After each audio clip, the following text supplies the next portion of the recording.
This is Dr. Ron's Words of Wisdom, words on leadership, goal setting, productivity, and a whole lot more. I trust you'll consider this like your vitamin and supplement for your mind and heart.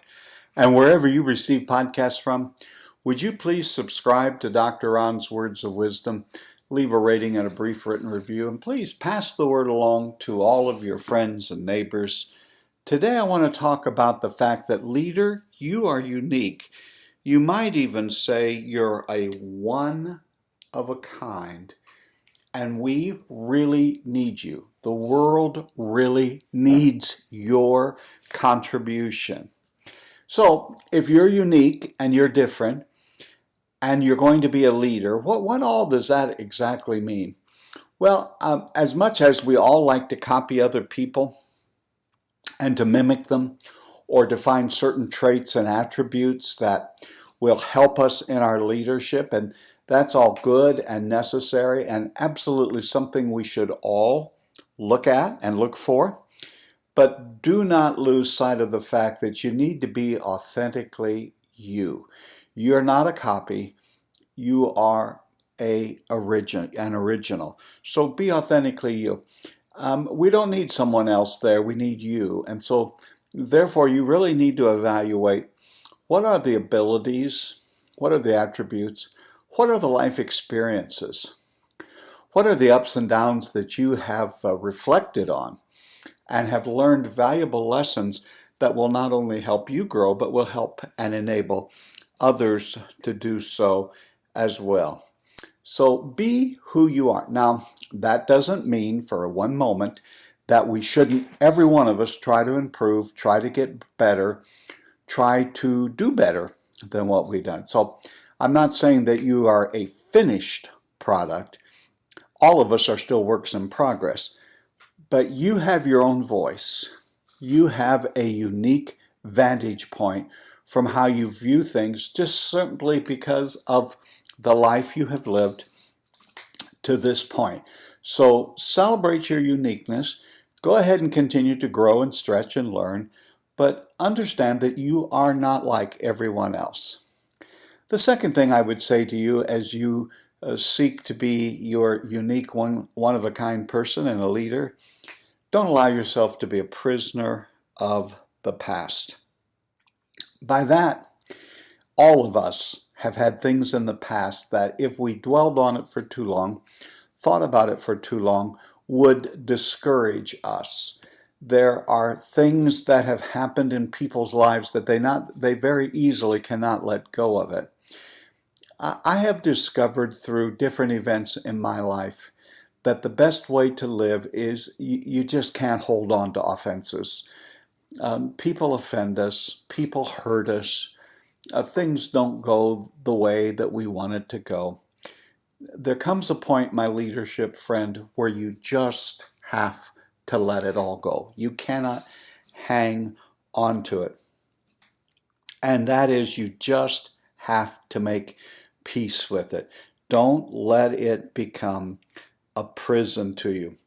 You need to be who you need to be. I think you need to evaluate it. I'm not even saying not to reflect on it. I think you should. I think there are always valuable lessons learned. Don't be too quick to start drawing out the lessons. Sometimes you have to allow a little distance between the event and the hurt before you can begin to really evaluate what exactly happened, what have I learned, what did I do, what actions or attitudes that I have or take that contributed to all of that. So don't let your past be a prison to you. I say as an authentic leader, one of the important keys in our leadership is we need to be a consistent leader.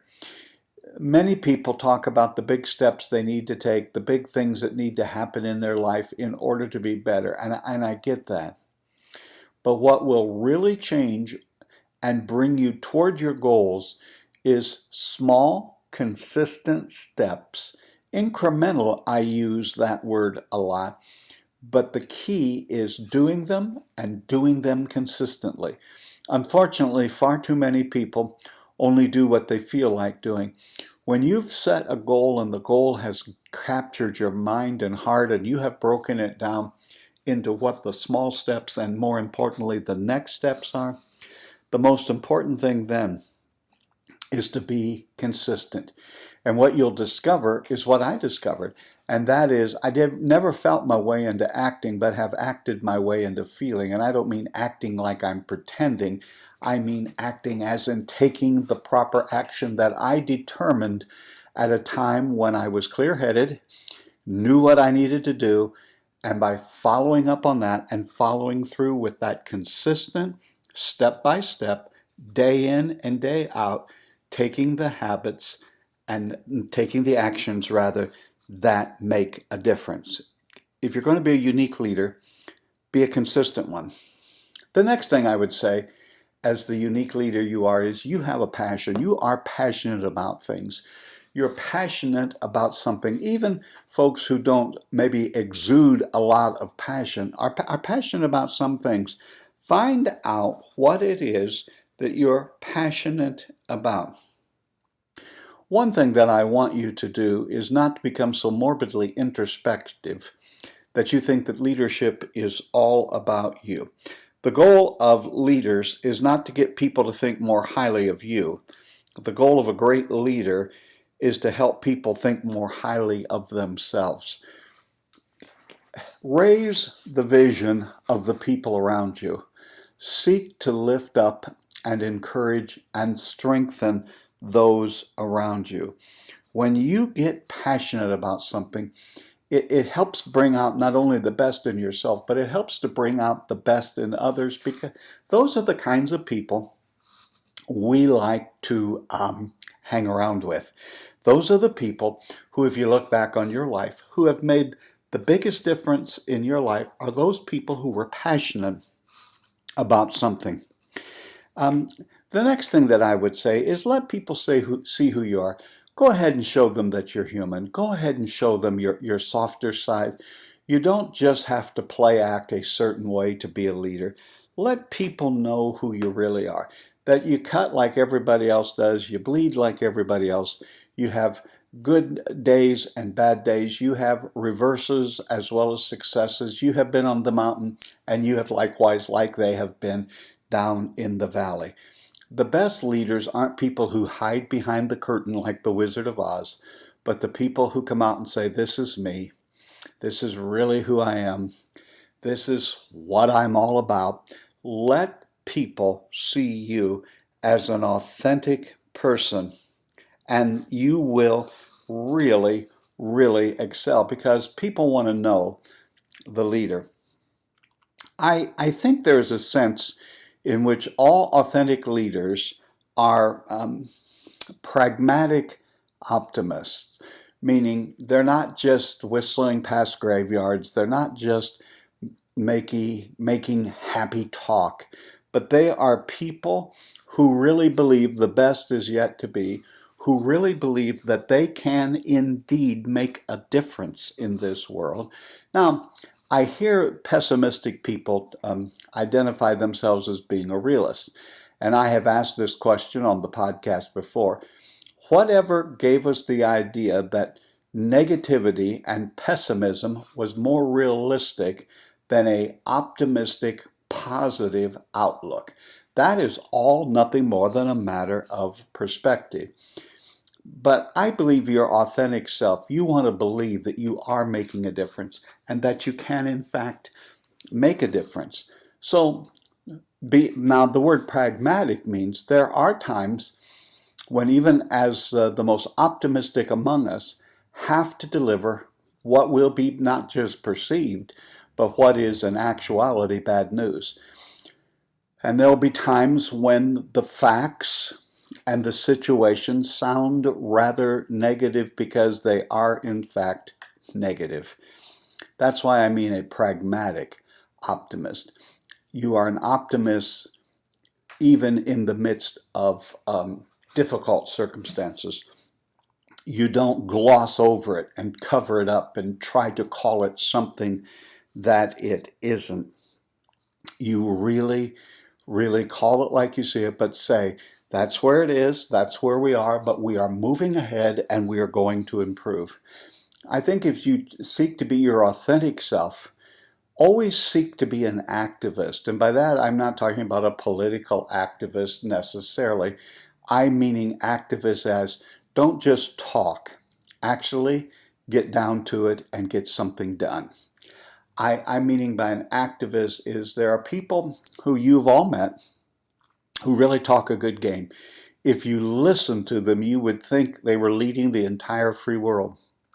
You would think they were very, very successful. But if you follow them around or even looked at their resume, you would find out they have had a difficult time in their life translating talk into action. As a matter of fact, that's one of the biggest things that I see problematic in many people's lives.